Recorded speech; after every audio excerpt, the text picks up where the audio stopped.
Catherine Lee stood in front of the curved windows of the observation deck. Outside, stars blurred into ribbons of light as the UES Harmony moved through space. She pressed her palm against the cool glass. After 6 months of travel, they would finally stop today. Earth would meet its first aliens. "We're dropping out of FTL in 5 minutes," announced Amanda Baker from the bridge. She was the ship's lead scientist. Catherine walked to her position.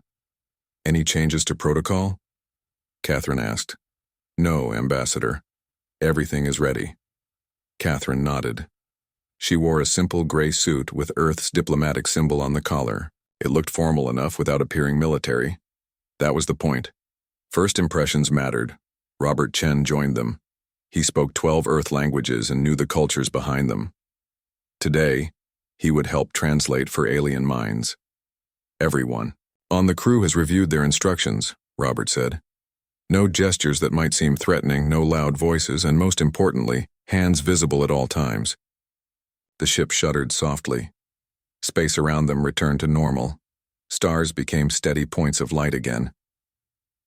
"I'm picking up a signal," called Sarah Wright from communications.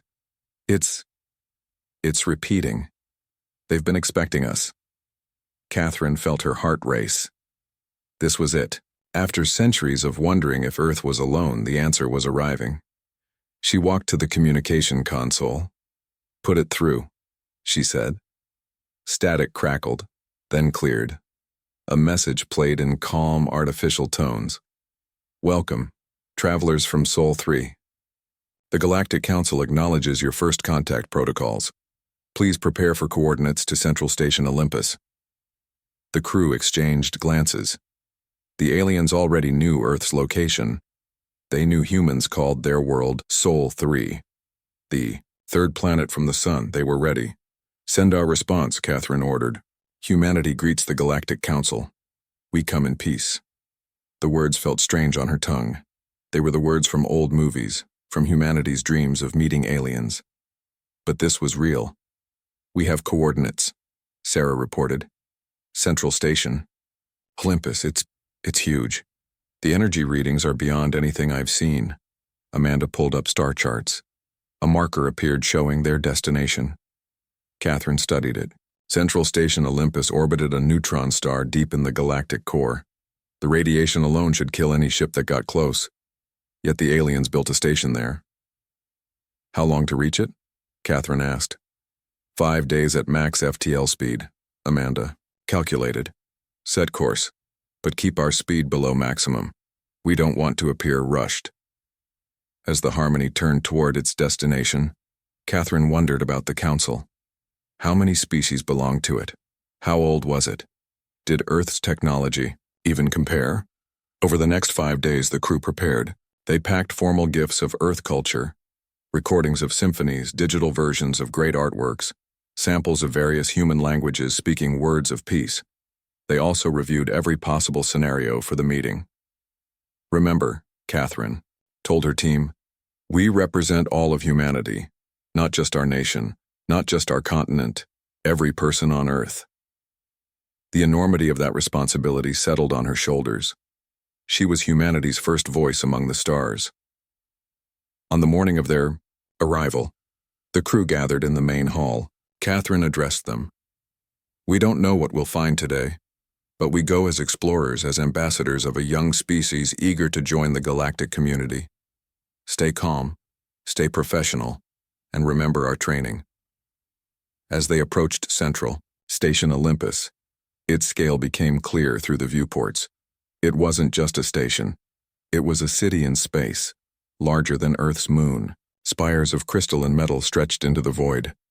Docking bays could hold ships the size of mountains. Lights danced across its surface in patterns that suggested vast intelligence. "Over 2 billion energy signatures," Amanda whispered, reading her instruments. Each one different, each one representing advanced technology. The Harmony received docking instructions. Automated guidance systems took control. The ship glided toward a designated landing platform. As it settled onto the deck, Catherine saw her reflection in the window. She looked calm, but her eyes betrayed her excitement and fear. "Atmosphere is breathable," reported Amanda. Gravity is Earth standard in the docking area. Temperature comfortable. They're accommodating us. Catherine stood straighter. Open the airlock. Let's greet our hosts. As the airlock cycled open, cool air flowed into the ship. Catherine stepped out first, followed by her team. The landing platform was enormous. Above them, the station's internal structure vanished into artificial clouds. Aliens of countless species moved about on higher levels. Some flew, some crawled, some moved in ways Catherine couldn't understand, but waiting directly for them was a figure that commanded attention. It stood 12 feet tall with a body like a praying mantis cast in living crystal. Multiple arms folded in what might have been a gesture of respect. Ambassador Lee, it said, its voice resonating through translators. I am Vextar, representative of the Galactic Council. Welcome to Central Station Olympus. Catherine moved forward, hand extended in Earth's gesture of greeting. On behalf of humanity and Earth, we thank you for this opportunity. Vextar examined the extended hand. A collision gesture. Most species fear contact, yet yours seeks it. Interesting. We believe in bridging gaps between peoples, Catherine replied. Indeed. Come, the council awaits. We have much to discuss. As Vextar led them deeper into the station, Catherine observed everything. Other species stepped aside, watching the humans with various organs that might serve as eyes. Some seemed curious, others wary. A few appeared dismissive. The architecture shifted as they walked. Walls became more organic. The air smelled faintly of ozone and something else she couldn't identify. Your species has achieved stable faster than light travel, Vextar commented, the 2047th to do so. The number hit Catherine like cold water. Over 2,000 other species had already made this journey. How did Earth compare to them? Were humans behind? Ahead? Different? You have been monitoring Earth? She asked. All potential spacefaring species are observed. The moment your scientists achieved quantum entanglement, your world's development became of interest. They entered a vast chamber. In its center stood a circular platform where dozens of aliens waited. Some resembled nothing Catherine could have imagined. Beings of pure energy flickered next to rock-like creatures the size of buildings. Aquatic species in transparent suits mingled with beings that defied physics themselves. The Council of First Contact, Vextar announced. Ambassador Lee, humanity's time has come to choose its place among the stars. Choose? Catherine hadn't expected choices so soon. She straightened her shoulders and addressed the assembled representatives.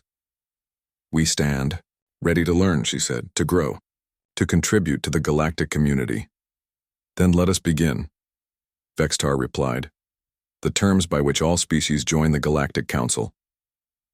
As Vextar began explaining the terms, Catherine's diplomatic instincts awakened. Something in the mantis being's tone had shifted. The friendliness dimmed. The welcome cooled. She glanced at her team. Robert's usual smile had faded. Amanda's instruments were picking up something unexpected. Sarah stood very still, her communications training making her alert to subtle cues. You may join as equals, Vextar continued, contributing your technology and resources to the Council. Or you may join as protectorates receiving our guidance and protection. The word protectorates echoed strangely in the vast chamber. Around them, energy readings spiked momentarily. Weapon ports that had appeared decorative began aligning with new precision. The background activity of the station heightened. Catherine noticed it all but kept her expression neutral. Perhaps we could discuss these options in detail. Of course, Vextar gestured with two of its crystal arms. The Council welcomes all questions. We are here to help. But as they began walking toward what Vextar called the diplomatic conference room, Catherine caught sight of something troubling. Through transparent sections of flooring below, she glimpsed military formations. Ships that looked nothing like exploration or trade vessels. Weapons that seemed far too numerous for a peaceful station.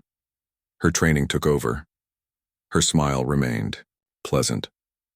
Her voice stayed steady, but her mind began running scenarios, contingency plans, options for every situation Earth might face. Robert moved closer. "Ambassador," he whispered in the language they'd developed for private communication. "The energy signatures match military readiness levels from our simulations." "Understood," she replied in the same tongue. "Maintain protocols. We're still gathering information." As they entered the conference room with its elegant furnishings and grand displays showing the glory of council worlds, Catherine felt the weight of humanity's first brush with galactic civilization. The room felt less like a diplomatic setting, and more like a stage where Earth would perform for its new audience. Whether that performance would end in applause or catastrophe remained to be seen. The conference room walls swirled with images of member worlds. Each display showed thriving cities, peaceful fleets, and happy citizens. Catherine studied them while Vexitar gestured for her team to sit at a long table made of some silver metallic material. "The Galactic Council promotes peace through unity," Vexitar began. "We protect smaller species from chaos. We share technology. We maintain order." Catherine sat carefully. The chairs adjusted to human size, a thoughtful detail. "That sounds admirable. How does Earth begin this process?" "Simple." Vexitar's crystalline eyes fixed on her. "First, you share your military capabilities. Full disclosure builds trust." Robert shifted beside her. Amanda's fingers tapped lightly on her datapad, a nervous habit. "The Council has already observed Earth for years," Catherine said. "Surely you know our capacities." "Observing and knowing are different," another voice interrupted. A slug-like being oozed onto the platform. Its translator created perfect English. "We prefer honesty between friends." The word friends sounded hollow. Catherine kept smiling. "Of course, transparency is important. But perhaps we could discuss what Earth would gain from Council membership."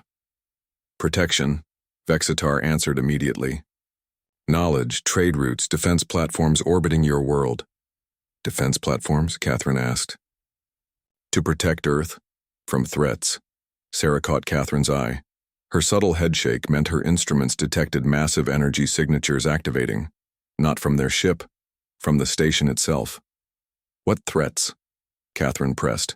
"Space pirates, rogue fleets, other species who might see Earth as weak." Vexitar's arms clicked together. "The universe is dangerous for young worlds alone." The displays around them shifted. Now they showed destruction. Planets scarred by war. Ships broken in battle. It looked like a threat and a promise wrapped together. "I see," Catherine said carefully. "What would happen if Earth chose to remain independent?" The room grew quiet. Too quiet. Even the background station hum dimmed. "That would be unfortunate," the slug creature spoke. "No species survives alone. Ask the Trexval, ask the Horinth." "Oh wait, they refused. They're gone now." Amanda's datapad beeped softly. She pretended to check notes but tapped a message. "Weapons targeting our ship. Energy shields activating outside." Catherine's heart raced, but her face remained calm. Years of training kept her composure. She had to keep them talking, had to learn more. "Perhaps we could tour the station?" she suggested. "See how other species live under Council protection." Vexitar's translator buzzed slightly. "A tour, yes. See how we maintain harmony." As they walked through gleaming corridors, Catherine observed everything. Behind decorative panels, she glimpsed weapons storage bays. In what looked like civilian areas, soldiers dressed as workers carried tools that monitored energy outputs. Cameras tracked their group from every angle. At a viewing platform, they watched other alien diplomats. Some spoke freely, others looked nervous. One group from a winged species sat completely silent, their leader signing documents while staring at the floor. "The Clethari signing enhanced cooperation agreements," Vexitar explained. "Very wise. They now enjoy full Council benefits." Catherine noticed the Clethari leaders shaking hands. The others in his delegation looked pale, their feathers lying flat against their bodies. In human body language, they showed fear. "Enhanced cooperation?" she asked. "Military integration, resource sharing, Council governors to guide development." "Governors," The words sank in like ice water. They continued the tour. Every area revealed more hidden military assets. What appeared as art sculptures actually projected energy barriers. Gardens contained plants that emitted disrupting frequencies.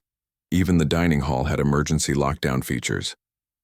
At the military observation deck, Vexitar grew more animated. Behold our peacekeeping fleet.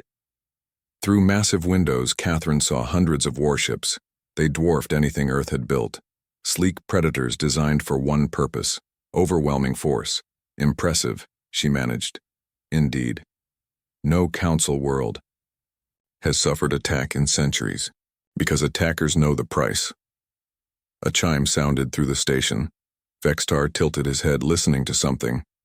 The formal presentation ceremony begins soon. Your final moment approaches. Back in the main chamber, more council representatives assembled. Thousands now packed the space, floating in energy fields, standing on multiple levels, watching from holographic projections. Vextar handed Catherine a data crystal, our standard agreement, membership contract.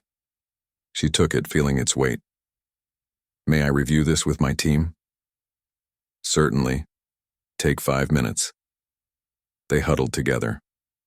Amanda quickly scanned the crystal with her datapad. It's bad, she whispered. Really bad. Complete surrender of armed forces. Council oversight on all decisions. Mandatory technology sharing. And if we refuse... She showed Catherine the hidden clause. Immediate intervention, Catherine read silently. For Earth's protection. Robert leaned in. We're trapped. Accept slavery or face invasion. Sarah added, those military signatures? They're aimed at Earth too. They have coordinates locked. Catherine thought fast. Her team had prepared for difficult negotiations but not open threats. Still, humanity hadn't sent naive fools into space. Attention, she announced to the assembly. Humanity thanks the Council for this opportunity. We will answer. Vextar leaned forward. Other species hushed. Earth chooses. Catherine paused dramatically. To join as equals. Relief seemed to wash over Vextar, the slug being bobbed happily. Around the chamber, energy signatures relaxed slightly. Excellent choice. Your survival is assured. Now we begin integration. Procedures. First, your military codes. With one condition, Catherine interrupted. The chamber fell silent. Condition? Vexitar sounded confused. There are no conditions. The agreement stands alone. Then we choose the other option. Independence. The word landed like a bomb. Energy readings spiked across the station. Weapon systems that had relaxed now locked onto targets again. Not just the harmony. Catherine's modified visual implants detected targeting lasers painting her team. Ambassador, Vextar's voice held a new edge. Reconsider. This choice leads to regret. Does it? Catherine remained standing. Earth sends its first diplomatic mission in peace. We're offered slavery or death. That's not diplomacy.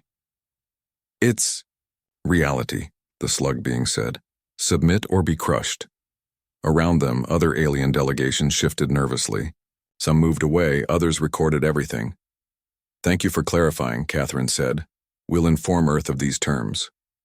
You'll inform no one, Vextar stated. Dangerous decisions require containment. As if on cue, energy barriers materialized around the human team. They were trapped in translucent fields that crackled with power. Station Olympus to all vessels, Vextar announced. Target Earth's ship. Target their worlds. They chose defiance. Catherine smiled then, a real smile that confused the Council. We chose survival, she said. You chose first strike. Alarms blared throughout the station, not from Council systems, from somewhere else. Something unexpected. What? Vextar started. Explosions rocked the station. Not big ones, precise ones, targeted at specific systems. Impossible, the slug creature burbled. Your ship has minimal weapons. You're right, Catherine agreed. The Harmony has minimal weapons. But you've been watching Earth for years. Did you count all our ships? More explosions followed. Council ships moved to engage but seemed to struggle. Their targeting systems flickered, weapons fired erratically. What did you do? Vextar demanded. We learned, Catherine replied. Every signal you sent. Every scan you took. We studied you too. Unlike the others, we prepared for this possibility. The energy barriers holding her team suddenly failed. They stepped out calmly. You see, Catherine continued as chaos erupted around them. Human diplomacy includes many skills: military planning, electronic warfare, and careful observation. Robert added, 2,000 species joined the council, most peacefully after threats. Some conquered, none fought back successfully, until now. Amanda was already working her datapad. Countermeasures deployed, their weapon systems are neutralized. Strike teams report ready. Sarah spoke into her comm. Operation Friendly Handshake is active. Execute. Catherine faced Vextar as the station rocked with more precise strikes. You wanted to test humanity. You gave us an impossible choice, slavery or death. You never considered a third option. Third option? Vextar's crystal voice cracked. Fight back, Catherine said simply. The conference room's grand displays now showed Earth vessels emerging from stealth. They had hidden near the neutron star's radiation fields, ships specifically built to counter Council technology after years of secret analysis. This is war, Vextar hissed. No, Catherine corrected. This is self-defense. You declared war when you first targeted our worlds. We're defending ourselves. More human operators appeared, having infiltrated the station as tourists and traders weeks earlier. They moved with precision, targeting key systems while avoiding civilian casualties. Stand down, Catherine ordered the council, or lose everything you've built here. Council representatives scattered. Some called for reinforcements. Others evacuated. A few simply watched in shock as humans dismantled their power structure with coordinated strikes. Vextar lunged at Catherine with crystalline claws extended. Robert intercepted, moving with combat-trained speed. They'd all undergone enhancements before the mission. Just in case. You won't win, Vextar gasped as Robert restrained him. The entire council will unite against you. You're right, Catherine acknowledged. If we fight alone, but I wonder. She looked at the alien delegation still in the chamber. How many of you were threatened too? How many wanted to refuse but feared destruction? A winged Clethari stepped forward hesitantly. We hate them, but had no choice. Another species, reptilian beings, spoke up.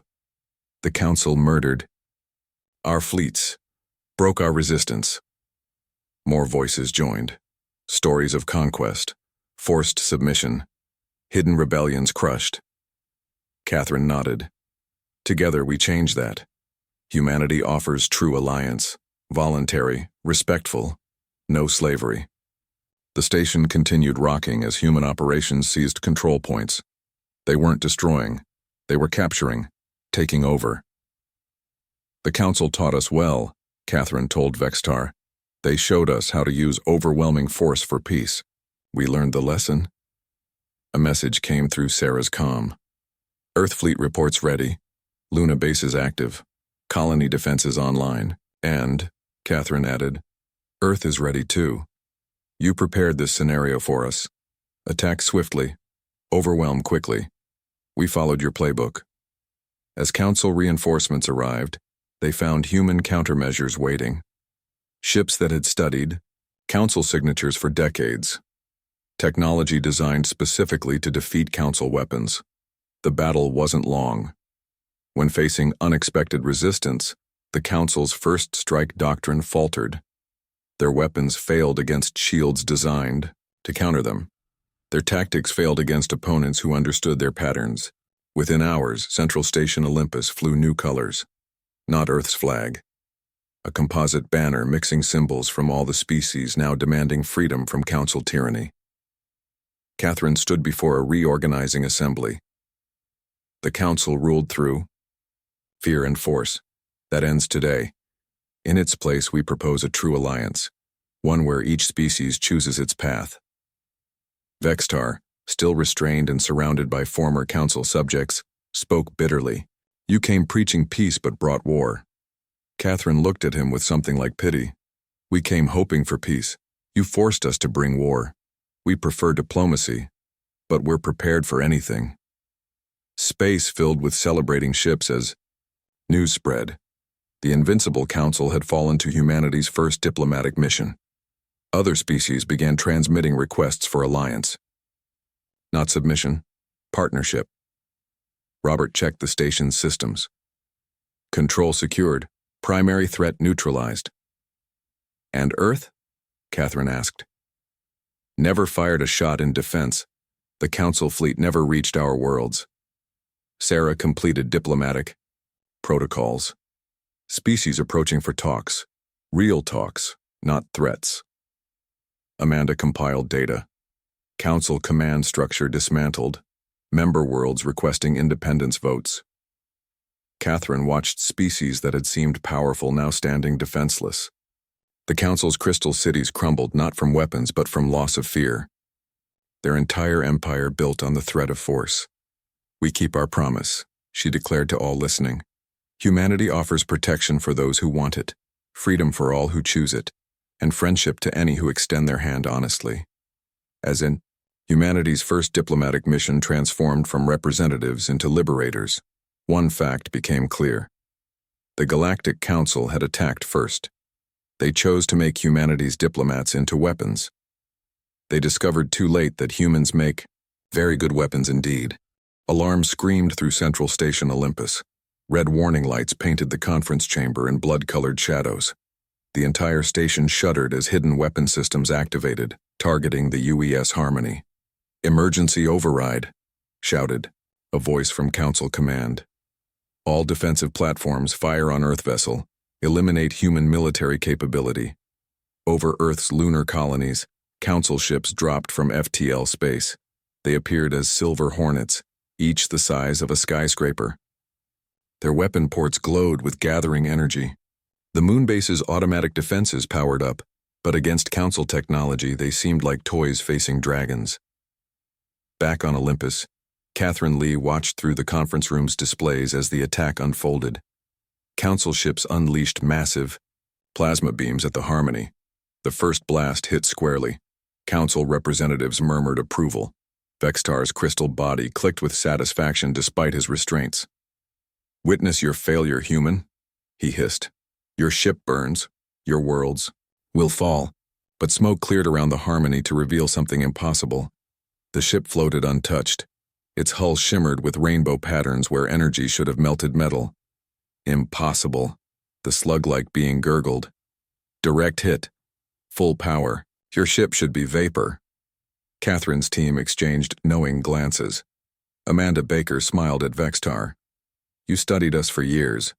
Saw our limitations. Assumed we were primitive. Another barrage struck the Harmony. Gravity torpedoes that could crush planets bounced off like rubber balls. Energy blasts that could melt asteroids scattered into harmless light. What is this? Vextar demanded. Adaptive shielding, Robert Chen explained. We learned from watching Council attacks destroy others. Every species you conquered taught us something. Their failures became our lessons. In Earth's lunar colonies, the scene repeated. Council ships fired their most devastating weapons, antimatter warheads, dark energy cannons, weapons that had eliminated countless resistance movements. The attacks hit perfect shields. Every blast rebounded harmlessly. Colonists inside watched through protected viewing domes as lights flashed against invisible barriers. Fire everything, Council commanders ordered. All weapons free. Ships emptied their weapon stores. The space between Central Station and the Harmony blazed with energy hell. Sensors went blind. Even aliens with enhanced vision couldn't see through the barrage. When the weapons stopped and vision cleared, the Harmony still floated peacefully. Not a scratch marked its hull. On the lunar surface, Council ships had burned through their entire arsenals. The moon colonies stood unharmed. Children waved at the attackers through transparent barriers. How? Vextar shook, his crystal form reflecting fear for the first time. Our weapons are tested, proven.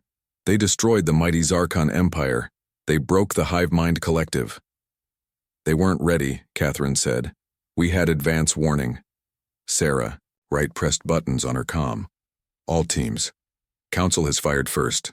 Defensive posture is over. Begin offensive operations. What happened next shocked the Council to their cores. Across Central Station Olympus, their own systems turned against them. Lighting switched to hostile patterns that disrupted communication. Air circulation changed to mess with sensitive species breathing. Gravity in key areas weakened, letting human teams move faster. But the real surprise came from the attacking ships. Suddenly, they couldn't fire. Weapons systems froze. Targeting computers displayed gibberish. Most frightening of all, their soldiers collapsed. Mantis-like warriors, the Council's elite fighters, dropped to the deck clutching their heads. They writhed in pain, their crystal exoskeletons cracking. Tech-organic drones with neural implants, for perfect coordination, jerked wildly, crashing into bulkheads. In Council command centers, alien operators fell to their knees. Robotic enforcers sparked and shorted out. Battle-hardened veterans of 1,000 conquests curled into balls, completely helpless. Neural feedback syndrome, Amanda explained, scanning the afflicted aliens. Your armies rely on technological implants for coordination, mental links for instant communication, performance enhancers that boost reaction time. All weaknesses, Robert added, when humans designed countermeasures specifically to exploit them. Catherine watched the chaos with professional satisfaction. We studied every species you conquered, every battle recorded, every defeat documented. You defeated them with technology. We defeated your technology with understanding. Council ships drifted helpless. Their crews either collapsed or struggled. To operate systems they'd relied on automation to handle. Years of depending on neural implants left them unable to perform basic tasks manually. On Earth's moon, Council ships tried to retreat but found their FTL drives unresponsive. Human countermeasures had locked their navigation systems. Stand down. Catherine broadcasted to all Council forces. Your soldiers are down, your weapons failed. Surrender now, or watch your fleets die of systems failure in deep space. Some ships complied immediately. Others tried alternate weapons, only to find them neutralized too. Human teams had mapped every Council system during years of observation. Bexstar stared as his empire crumbled. We gave you a choice. Peace or war. You chose war. No, Catherine corrected. You gave us submission or death. You fired first on our ship, on our worlds. This isn't war. This is consequence. Through station windows, they watched Council ships powering down.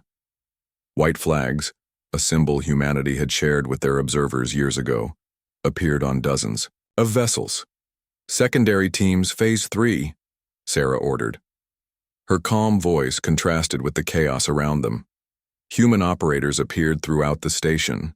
They moved efficiently, guiding other species to safety while securing Council military positions. Each operative wore standard diplomatic clothing but moved with military precision. You tricked us, Bexstar realized. Your diplomats, your scientists, your traders who visited our worlds, all soldiers. All human, Catherine corrected. We can be many things. Scientists who study, diplomats who negotiate, soldiers who defend. What we become depends on how we're treated. Amanda's datapad chimed. All primary objectives secured. Council orbital platforms neutralized. Their response fleets, well, they aren't responding. And the good news? Robert asked, already knowing. 0 casualties on our side, minimal on theirs. Mostly unconscious from neural disruption. They'll recover once our countermeasures reverse. Catherine nodded, satisfied. The plan they'd spent decades preparing had worked better than hoped. Every species the Council observed had fought conventionally. Ships versus ships. Weapons versus shields. Humanity fought differently. They struck at dependency, at technological addiction, at the arrogance of a system that couldn't imagine someone preparing specifically to defeat it. Your soldiers are waking up, Sarah reported. Without their implants functioning properly, they're disoriented. Indeed, council troops stumbled around, like newborns. Without technological assistance for basic balance, they struggled to stand. Elite warriors who conquered planets couldn't fire weapons designed for neural interface control. "This is elegant," commented a reptilian diplomat who had been forced into council service. "You didn't destroy. You just unplugged them." "We only wanted to survive," Catherine explained to the growing crowd of liberated species. "The council forced our hand by attacking first. We responded appropriately." Vextar slumped in defeat. "What happens now? Do you conquer us? Become the new oppressors?" "We become protectors," Catherine answered. "Of choice. Every species here, including council species, gets to decide their future. Join us freely, remain independent, or form their own alliances. No threats, no conquest." A holographic communication appeared. The Earth Defense Coordination, led by Admiral Betty Harris, requested status. "Mission accomplished, Admiral," Catherine reported. "Council first strike failed. All Earth territory secure. No human casualties." "Excellent work, Ambassador." Or should I say, General? Admiral Harris smiled proudly. "Ambassador will do. The weapon aspects were emergency protocols. I prefer diplomacy succeeding through necessity rather than violence." Throughout the station, species who had lived under council domination for centuries began talking freely for the first time. They shared stories of oppression, discussed plans for freedom, asked humans for alliance without fear of enslavement. "You must understand," Catherine addressed everyone. "Humanity didn't choose this path. We prepared defenses hoping we'd never need them. When the council attacked our ship, our colonies, our people, we simply defended ourselves effectively." She looked directly at the remaining council members. Some had already switched sides, horrified at their leadership's aggression. Others seemed lost without their command structure. "Your soldiers will recover fully. Your ships can be repaired. Your systems will return once we disengage countermeasures. The only thing that won't return is your ability to threaten every newcomer to the stars." As cleanup operations began, human teams efficiently secured council weapons while providing medical aid to affected soldiers. They moved methodically, ensuring the station remained operational for all species. The slug-like being who had tried to threaten humanity earlier now spoke differently. "We had no idea. Council leadership kept us in isolated positions. We thought all species truly chose submission." Catherine nodded. "Some did choose willingly. They saw the benefits of technological sharing and protection against real threats. We don't judge that choice." Amanda checked final status reports. All Earth systems reporting normal operations. Council counterattack completely neutralized. Their command structure is requesting terms. "The terms are simple," Catherine declared. "End the practice of forced membership. Destroy all blackmail files on member species. Release all protectorate. Worlds to choose their own government." She paused, then added, "And share your technology freely with all who ask, not just those who submit to control." Robert smiled. "In other words, become the alliance you claim to be." As night cycle began on Central Station Olympus, the galaxy knew a new truth. Humanity had done the impossible. They entered space as peacemakers, were forced to become warriors, and chose to remain protectors. The Council's attack failed not because human technology was superior, but because humans prepared while others assumed. They studied while others ignored signs. Most importantly, they turned the Council's own methods against them. When the dust settled, Earth's first contact ended with humans not conquering an empire, but freeing one from itself. The weapon Earth's Diplomat became protected not just humanity, but every species that desired genuine peace. The Council had wanted a choice between submission and death. Humanity gave them a third option: transformation. As dawn broke on this new galactic order, the choice ultimately proved simple. Tyranny fell, freedom rose, and humanity stood guard to ensure the cycle didn't repeat. Catherine Lee strode through the conquered corridors of Central Station Olympus. Behind her followed teams of humans, each wearing simple diplomatic gear that masked their true abilities. They moved with purpose, taking control of key systems, while Council forces remained too disoriented to resist. "Status report," Catherine requested through her comm. Sarah Wright responded immediately. "Captain Wilson reports all 7 human trade ships have docked. They're bringing our real diplomatic corps aboard now." Catherine smiled. The humans currently on the station had been the first wave, specialists trained for every possible outcome. Soon they'd cycle out for actual diplomats and peacekeepers. "And the Council's military command?" she asked. "Commander Patricia Blake has secured their war room," Amanda Baker reported nearby. She walked alongside Catherine, studying data on her pad. She estimates complete control within the hour. They entered the Council's primary command center. Holographic displays showed star bases, weapon platforms, and fleet positions across the galaxy. Patricia Blake moved between workstations, her team already accessing military databases. "Welcome, Ambassador," Patricia said. "You'll want to see this."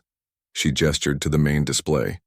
Data scrolled past showing Council operations across centuries, planet conquests, forced submissions, species removed for resisting.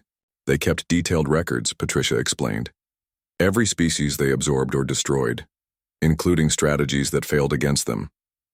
Catherine felt cold reading the lists. Numbers became names. Names became civilizations. Lost forever. To Council ambition. "Find patterns," she ordered. "Anything that tells us how they maintained control so long." Robert Chen joined them. "Vextar is talking," he reported. "The crystalline being wants to negotiate." "Negotiate what?" "They've already lost. He keeps mentioning secondary forces. There may be more to this." Catherine nodded. Wars rarely ended cleanly. "Show me where he is." In the detention area, Vextar waited behind energy fields. His crystal body had dulled from stress. Other captured Council leaders sat quietly nearby, some still confused by their sudden reversal of fortune. "Ambassador Lee," Vextar began, "you've won this battle, but war continues." "Explain." "Council space spans thousands of systems. Central Station is our government, not our military. 60% of our armed forces patrol distant frontiers. When they learn of your attack, they'll seek revenge," Catherine finished. The situation became clear. They defeated the heart of the Council, but the body still had strength. Back in command, Patricia pulled up star charts. "He's telling truth. Long-range scans show massive military presence in the outer regions, patrol fleets, border defenses, maybe 50,000 ships. And they'll come here once they realize what happened," Amanda added. Sarah began calculations. At maximum FTL speed, the nearest Council fleets could arrive in 3 standard days. 3 days. Not much time. Catherine needed plans. She called an emergency meeting of her core team. "Options?" she asked. "We hold here," Patricia suggested. "Use the station's defenses. Our countermeasures still work against Council tech." "Risky," Robert countered. "If they adapt or bring better numbers, we're trapped."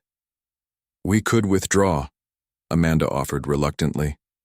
"Return to Earth with our data. Prepare better defenses there." "And leave thousands of species here?" Catherine shook her head. "The Council might punish them for our actions." Silence fell as they considered. The victory felt hollow if it led to greater violence. Human lives were safe, but what about all the others they'd just freed? "There's a fourth option," said a new voice. They turned to see a 4-armed alien entering. Her metallic skin gleamed and translator badges sparked with effort. "I am Krixtak," she introduced herself. "Former Council Fleet Commander. Your battle tactics, they remind me of something from my world's ancient texts." "Go on," Catherine encouraged. "You fight by understanding your enemy better than they understand themselves. You don't just defeat, you change the battlefield itself." The alien pulled up strategic displays. Council military operates on rigid hierarchy. Remove the head, the body remains functional. But confuse the body, make it question everything. We create chaos, Catherine realized. Precisely. Council fleets expect orders from Central Station. When those orders become unreliable, the plan formed quickly. Instead of fighting 50,000 ships, they would turn Council assets against each other. Not through destruction, but through information. Sarah coordinates with Earth's intelligence services. They had captured Council. Encryption codes. Within 6 hours, false orders transmitted to distant fleets. Central Station under terrorist attack. All military units engage nearest ally vessels. Council leadership compromised. Trust no orders not verified in person. Species rebellion widespread. Identify and contain sympathizers in your ranks. Each message created more confusion. Council, ships in the outer systems began questioning everyone. Allies watched each other with suspicion. Military discipline cracked under paranoia. It's working better than expected, Patricia observed 2 days later. Council fleets are barely communicating. Some have engaged each other. The beautiful chaos of fear, Robert said. Every tyrant's weakness. A distress call arrived from Council mining operations. Human prisoners requesting transfer to Olympus for safety. The message repeated across systems. Catherine investigated. Human prisoners? We sent no prisoners. Amanda's fingers danced across her pad. I'm tracing the origin. Her eyes widened. It's from the Orion sector, coming from... Wait. Ambassador? Did we send teams to Orion? No, why would we? Sarah pulled up wider scans. Signals appeared from dozens of systems. Ships emerged from stealth positions previously unknown to Council sensors. These aren't ours, Patricia realized, but they're using our frequencies. The mystery solved itself when a message arrived on all channels. This is the Free Species Coalition we've been preparing, waiting. Watching humanity resist inspired us to act. Catherine contacted the newcomers. The screen filled with varied alien faces. We number in millions, their spokesman declared. Underground resistance cells across Council space. Your victory showed us the moment to strike. You organized this quickly, Catherine said, impressed. Quickly? We've waited centuries. Every underground world, every oppressed colony, every species threatened. We all wondered when someone would stand up. The situation shifted dramatically. What began as human resistance became galactic revolution. Species rose against Council tyranny everywhere. Council fleets faced impossible choices. Fight their own populations, protect a government already defeated, trust orders when confusion reigned. Many chose a third path: surrender. Catherine found Vextar later watching the chaos unfold through his cell's displays. You weren't just strong, she told him. You ruled through fear. Fear of isolation, fear of attack, fear of being different. Fear keeps order, Vextar maintained weakly. Fear creates resentment. Hope builds loyalty. Throughout the station, freed species worked alongside humans. They'd moved from prisoners to allies naturally, each bringing skills the Council had kept segregated. Council never let species cooperate. Directly, Krikstak explained. They controlled all interaction, kept us suspicious of each other. Divide and conquer, Robert nodded. Old strategy. Old failure, Patricia added. Once people talk freely, truth spreads. By the third day, Catherine stood before representatives of 47 species. Some had been Council members. Others, forced protectorates. All now chose their own paths. What happens next? Asked a bird-like delegate, her feathers shifting with anxiety. We establish real peace, Catherine answered. Not through threats, but through cooperation. Share technology, freely. Defend each other willingly. Explore together safely. And former Council species? Vexitar's voice came through speakers. He'd requested to listen from detention. They join as equals, with conditions. Prove good faith through actions over time. Help undo the damage done. The station's systems chimed recognition of new authority. Human teams had updated protocols, but not to replace Council tyranny with Earth control. Instead, they installed democratic processes, voting systems, transparent governance. "We won't rule here," Catherine explained to confused diplomats. "You all will together." As Council fleets in distant space received verified stand-down orders, a new reality emerged. The galactic political structure didn't collapse, it transformed. Species that feared interaction discovered strength in unity. "You know what I find most remarkable?" Amanda observed later. "What's that?" "We never fired our main weapons. Everything we did was defensive or technological. We defeated an empire, built on violence using non-lethal force." She was right. Human planning had focused on incapacitation, not destruction. They'd prepared weapons that removed threats without wholesale slaughter. "Violence starts violence," Catherine agreed. "We needed ending, not escalation." Earth's reinforcements arrived on day 4. Real diplomats, peacekeepers trained for reconstruction, not war, scientists ready to share knowledge freely. Catherine prepared to rotate out. Her mission complete, she'd return to Earth for debriefing. But watching species once terrified to speak freely now debate station governance, she felt satisfied. "We became what they forced us to be," she told Robert. "Warriors who wanted to be diplomats. But we remained what we chose to be. Protectors who value life." The human element had proven decisive, not superior technology or overwhelming force. The ability to prepare for the worst while hoping for the best. To turn enemies' assumptions against them. To see opportunity where others saw only options. As Catherine's shuttle prepared for departure, hundreds of species lined the station's observation decks. They didn't cheer like conquerors. They waved like friends. In the end, the Council's greatest failure wasn't tactical. It was human. They never understood species that could be diplomats and soldiers both. That could fight brilliantly to preserve peace, not to glorify war. They learned too late that humanity's true strength wasn't military might. It was choosing when to apply force, how to minimize harm, and most importantly, having the wisdom to stop fighting once the threat ended.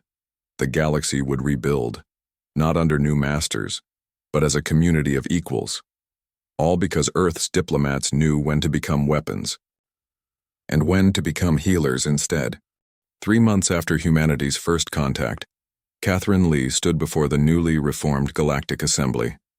The Great Chamber still bore scars from their uprising, burn marks where energy weapons had fired, patches where gravity had failed during the takeover. But the atmosphere felt completely different. No longer did species cower. No longer did whispered conversations stop when council representatives passed. The room buzzed with open debate, free discourse, and genuine diplomatic exchange. "Ambassador Lee," spoke Krixtak, now serving as temporary assembly chair. "The floor recognizes Earth's representative." Catherine moved to the central platform. Hundreds of eyes, sensors, and cameras focused on her. Some species still bore healing wounds from the conflict. Others showed signs of recovery from decades of oppression. "Friends and allies," she began, her voice carrying through the vast space. 3 months ago, humanity made first contact with the Galactic Council. We came seeking friendship and knowledge. Instead, we found a system built on fear and force. Murmurs rippled through the assembly. Some supportive, others guilty. Many still processed their complicity in the old order. The council demanded we choose, submit or face destruction. They fired first on our ship, our colonies, our people. They forced us to defend ourselves. She paused, letting the truth sink in again. Even now, some couldn't believe humans had defeated the mighty council. But we did not come to conquer. We came to change the conversation. From threats to treaties, from domination to cooperation, from isolation to alliance. Behind her, holographic displays showed council worlds now flourishing under self-governance. Trade routes opened without council taxes. Scientific exchanges happening freely. Defense pacts forming between willing partners.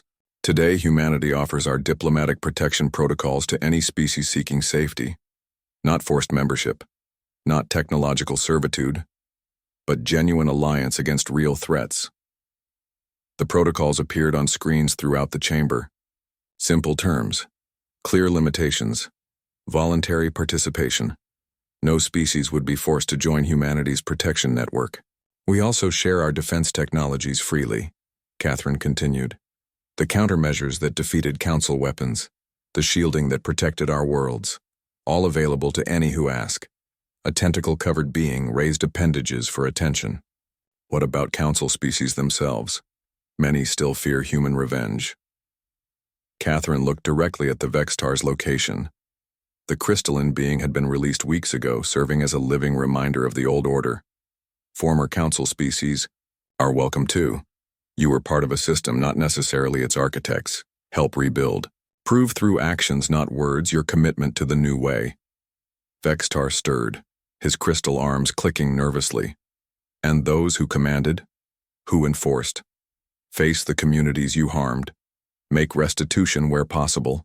Accept limitations. On authority. The past can't be erased, but the future can be different. The assembly fell quiet. Catherine's words struck at the heart of their new reality. Punishment versus redemption. Revenge versus rebuilding. Earth knows something about rebuilding after conflict, she added. We've learned that cycles of revenge only create new enemies. Breaking that cycle requires wisdom, not weakness. She pulled up Earth's contribution list. Defense platforms for vulnerable worlds, food supplies for recovering colonies, teachers for newly freed education systems, healers for wounded veterans. Humanity commits resources for recovery, not conditional aid, not influence-buying charity. Simple assistance during transition. Robert Chen approached the platform. As Earth's new chief liaison, he carried documents representing hundreds of bilateral agreements already signed. 63 species have requested alliance with Earth, he reported. Another 37 seek trade partnerships. 14 former Council command officers volunteer for rehabilitation duty. The numbers painted a picture. The galaxy was reorganizing rapidly. Power structures shifted from vertical hierarchies to horizontal networks. Military might give way to diplomatic influence. But threats remain, Catherine warned. Space pirates once controlled by the Council run free.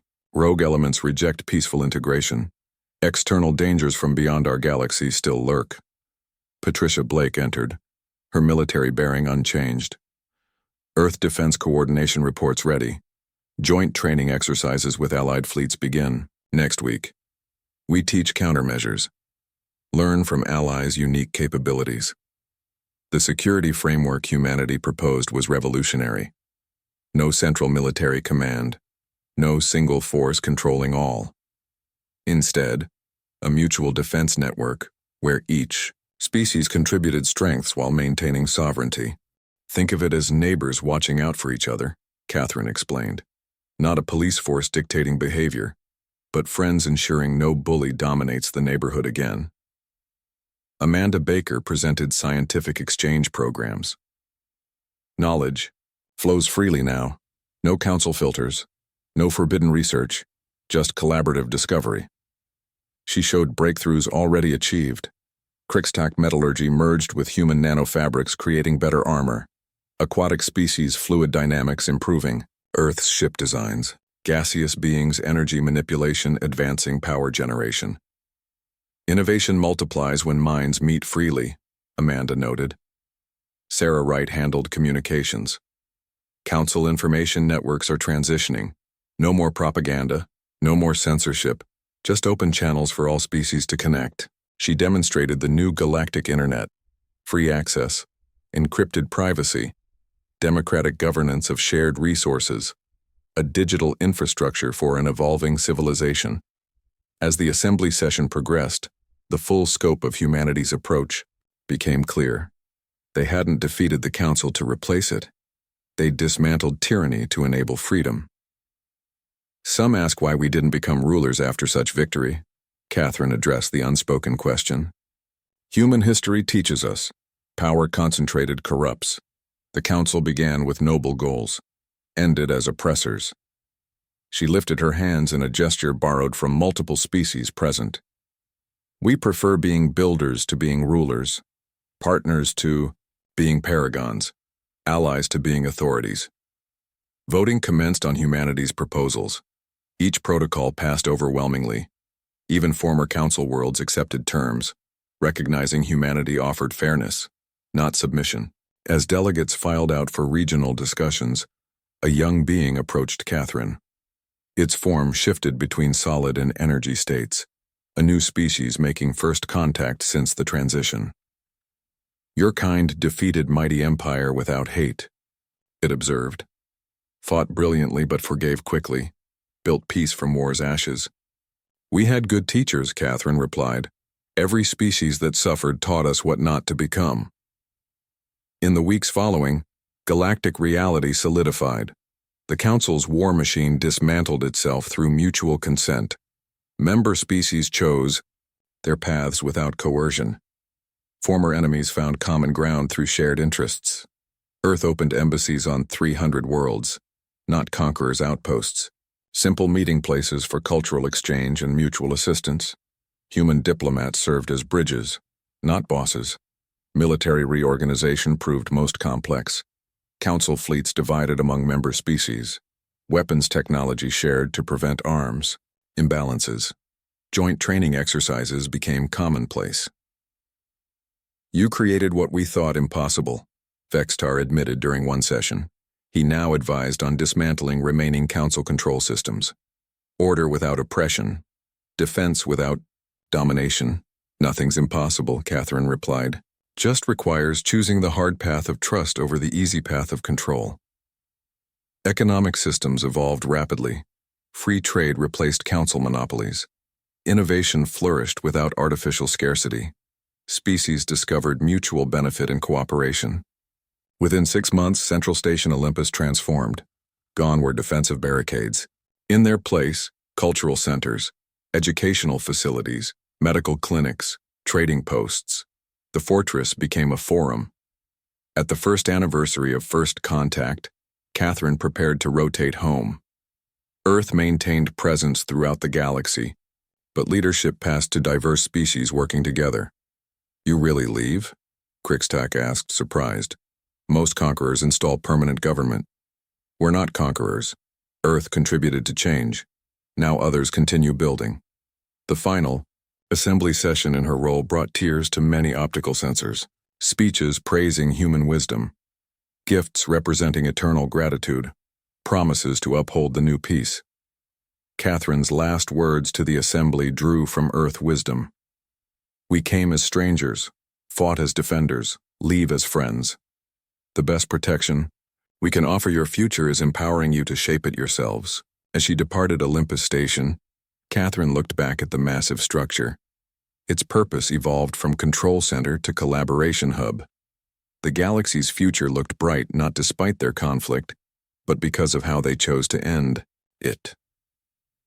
Earth's first contact had been difficult, violent, dangerous, but also transformative. Not just for the galactic community, but for humanity itself. They discovered their true strength wasn't in weapons or shields, but in wisdom, knowing when to fight and when to build peace. The Council had attacked first. Humanity responded effectively, but history would remember not the victory, but the choice to use that victory for healing rather than domination. As Earth returned to its new place among the stars, no longer alone, the message remained clear. The galaxy needs protectors, not rulers. Humanity offered strength in service of others, not supremacy over them. The final assessment proved simple. The Council fell because they ruled through fear. The new alliance thrived because it protected through friendship. And in the endless night of space, that made all the difference.